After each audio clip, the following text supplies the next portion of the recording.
Hello guys, आज हम पढ़ेंगे materials, metals and non metals.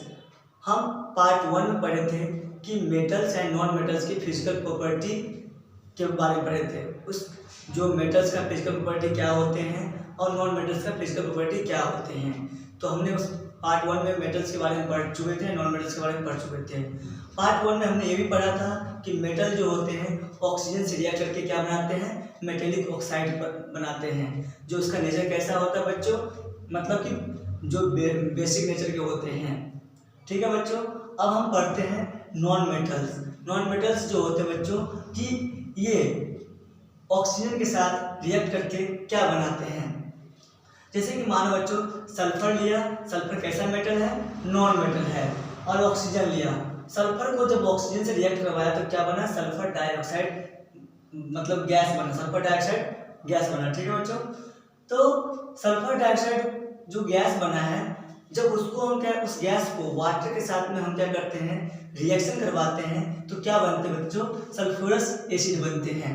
Sulphurous acid बनते हैं। जैसे कि सल्फर डाइऑक्साइड का फॉर्मूला क्या होता है बच्चों, SO2 होता है, और वाटर का फॉर्मूला क्या होता है, H2O होता है। जब SO2 और H2O जब आपस में रिएक्शन करते हैं तो क्या बनते हैं, सल्फ्यूरिक एसिड। ठीक है बच्चों, इससे हमें पता चल रहा है जो नॉन मेटल है वो कैसा ऑक्साइड बनाते हैं, इस नॉन मेटेलिक ऑक्साइड जो होते हैं बच्चों, वो कैसा नेचर होता है, उसका नेचर कैसा होता है, एसिडिक नेचर होते हैं। ठीक है बच्चों, अब हम पढ़ने जा रहे हैं जो रिएक्शन विथ वाटर, मेटल और नॉन मेटल को हम वाटर के साथ रिएक्ट करवाते हैं तो क्या होता है।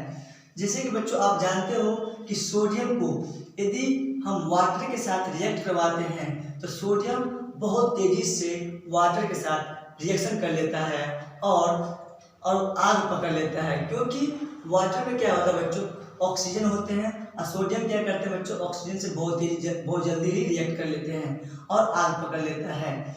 इसलिए हम सोडियम को हम मिट्टी के तेल में रखते हैं स्टोर करके, ताकि मिट्टी के तेल में वो आग ना पकड़े। क्योंकि मिट्टी के तेल में बच्चों क्या होता है, जैसे कि आप जानते हो कि मिट्टी के तेल में ऑक्सीजन प्रॉपर तरीके से नहीं पाए जाते हैं। दूसरी बात आप जानते हो बच्चों कि आयरन रिएक्ट्स विथ स्लोली।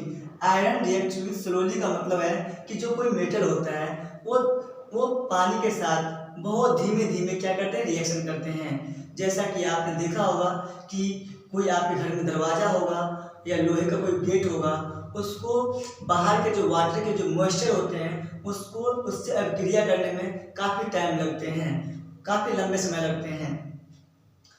दूसरी बात बच्चे जानते हैं कि नॉन मेटल जो होते हैं वो वाटर से अभिक्रिया नहीं करते हैं। जैसा कि आपने देखा था कि अभी भी एग्जाम्पल है, जैसे कि मान लो ये पानी इसमें रखा हुआ है, ये बोतल जो है प्लास्टिक है, ये नॉन मेटल है, इसमें पानी रखा हुआ है, तो नॉन मेटल जो है इस वाटर से रिएक्शन नहीं कर रहे हैं। ठीक है बच्चों, अब हम जानते हैं कि एक एक्सेप्शन है बच्चों कि फॉस्फोरस क्या करता है, वो एयर से रिएक्ट कर लेते हैं। इसलिए हम इससे बच्चों हम क्या करते हैं, इस फॉस्फोरस को पानी में स्टोर करते हैं। ठीक है बच्चों, अब हम जानते हैं कि मेटल्स को और नॉन मेटल्स को एसिड के साथ रिएक्शन करवाते हैं। तो जनरली हमें पता है बच्चों कि नॉन मेटल जो होते हैं वो एसिड के साथ रिएक्ट नहीं करते हैं, लेकिन मेटल्स जो होते हैं बच्चों वो एसिड के साथ रिएक्ट करते हैं और वो हाइड्रोजन गैस प्रोड्यूस करते हैं, और हाइड्रोजन गैस का जो साउंड होते हैं बच्चों वो पॉप साउंड प्रोड्यूस करते हैं। एक बार देख लेते हैं, non metal generally do not react with acid but metals react with acid to produce hydrogen gas with pop sound. जैसा कि आपने देखा, मैंने जैसे बताया कि नॉन मेटल जो होते हैं वो मतलब कि एसिड से रिएक्ट नहीं करते हैं, लेकिन मेटल जो होते हैं वो एसिड से रिएक्ट करते हैं। जैसे कि एग्जांपल लेते हैं बच्चों, जैसे कि देखो कॉपर है, कॉपर कैसा मेटल है, कॉपर मेटल है, और ये क्या है, एसिड है। ये एसिड बच्चों, कॉपर जब एसिड से रिएक्ट करता है तो क्या बनाते हैं, कॉपर क्लोराइड बनाते हैं। और ये हाइड्रोजन गैस, जैसे बच्चों एग्जांपल दिखलाता हूं आपको चित्र के माध्यम से। जैसे कि ये कॉपर है और इसमें HCl है, कॉपर को HCl के साथ अभिक्रिया हो रही है, तो बच्चों इसके साथ में हाइड्रोजन गैस रिलीज हो रही है। ये हाइड्रोजन गैस इसके साथ साथ में इस बीकर में जा रहे हैं और इसमें जब हम माचिस की तिल्ली जलाया तो इसकी साउंड कैसे प्रोड्यूस हो रहा है, पॉप साउंड। ठीक है बच्चों, उम्मीद करता हूँ कि समझ में आया होगा। अब देखो बच्चों, हम पढ़ते हैं डिस्प्लेसमेंट रिएक्शन। डिस्प्लेसमेंट रिएक्शन क्या होता है बच्चों, जैसे कि आपके एक एग्जांपल देता हूँ, इसको एग्जांपल से आसानी से समझ सकते हो। आपकी क्लास में 3-4 लड़के हैं, उसमें से एक मोटा लड़का है और 2-3 पतले लड़के हैं। अब वो मोटा लड़का क्या करते हैं कि जो पतले लड़के होते हैं वो तो कमजोर होते हैं और मोटा लड़का क्या होता है, ताकतवर होते हैं। जो मोटा लड़का होता है वो क्या करते हैं, जो कम ताकतवर लड़के हैं उनको हटा के वो खुद बैठ जाता है उनकी जगहों पे। ठीक है बच्चों, इसी प्रकार से क्या होता है, यहाँ पे भी जो मोर रिएक्टिव मेटल होते हैं वो लेस रिएक्टिव मेटल को क्या करते हैं बच्चों, डिस्प्लेस कर देते हैं। इसलिए इस रिएक्शन को क्या बोलते हैं, डिस्प्लेसमेंट रिएक्शन। एक बार A chemical reaction in which more reactive metal displace less reactive metal is called displacement reaction। जैसे कि आप जानते हैं एग्जाम्पल के थ्रू, जैसे बच्चों मानो कॉपर सल्फेट है, हमने कॉपर सल्फेट में जिंक डाला तो क्या हो गया बच्चों, जिंक सल्फेट बन गया और कॉपर को हटा दिया। इसका मतलब क्या हुआ बच्चों, जानो कि जो जिंक है वो कॉपर से क्या है, मोर रिएक्टिव एलिमेंट है, इसलिए इस जिंक ने कॉपर को क्या किया, डिस्प्लेस कर दिया। अब दूसरा एग्जांपल लेते हैं, कॉपर सल्फेट में बच्चों Fe डाला, आयरन डाला, तो आयरन भी क्या होते हैं बच्चों, कॉपर से ज्यादा रिएक्टिव मेटल होते हैं। इसलिए क्या करते हैं बच्चों, कॉप जो है वो आयरन जो है कॉपर को हटा के ये फेरस सल्फेट बना देते हैं और कॉपर को डिस्प्लेस कर देते हैं। ठीक है बच्चों, अब हम देखते हैं, अब जिंक सल्फेट में कॉपर डाला तो रिएक्शन नहीं हुआ, नो रिएक्शन। और फेरस सल्फेट के साथ डाला, फेरस सल्फेट में भी कॉपर डाला तो अभी यहाँ पे भी क्या है बच्चों, नो रिएक्शन।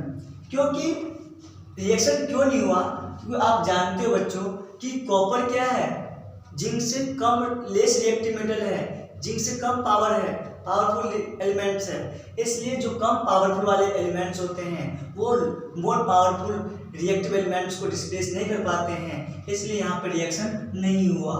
अब हम पढ़ते बच्चों use of metals and non metals. हम मेटल्स का प्रयोग कहाँ कहाँ करते हैं और नॉन मेटल्स का प्रयोग कहाँ कहाँ करते हैं। जैसा कि आप जानते हैं कि मेटल्स का प्रयोग हम अपने घरेलू सामानों में बहुत सारी जगह प्रयोग करते हैं, जैसे कि लोहे का गेट बनाना, एरोप्लेन्स में, ट्रेन्स में और इंडस्ट्री में, ऑटोमोबाइल्स में। ठीक है बच्चों, तो देखो मेटल्स का प्रयोग कहाँ कहाँ करते हैं, मशीनरी बनाने में, ऑटोमोबाइल्स बनाने में, एरोप्लेन्स बनाने में, ट्रेन्स बनाने में, इंडस्ट्री बनाने में, कुकिंग यूटेंसिल बनाने में। ठीक है बच्चों, अब नॉन मेटल का प्रयोग कहाँ कहाँ करते हैं। देखो बच्चों, यहाँ से क्वेश्चन ऐसे पूछ लेते हैं कि कौन सा ऐसा नॉन मेटल है जो हम फर्टिलाइजर के रूप में प्रयोग करते हैं, तो नाइट्रोजन होते हैं।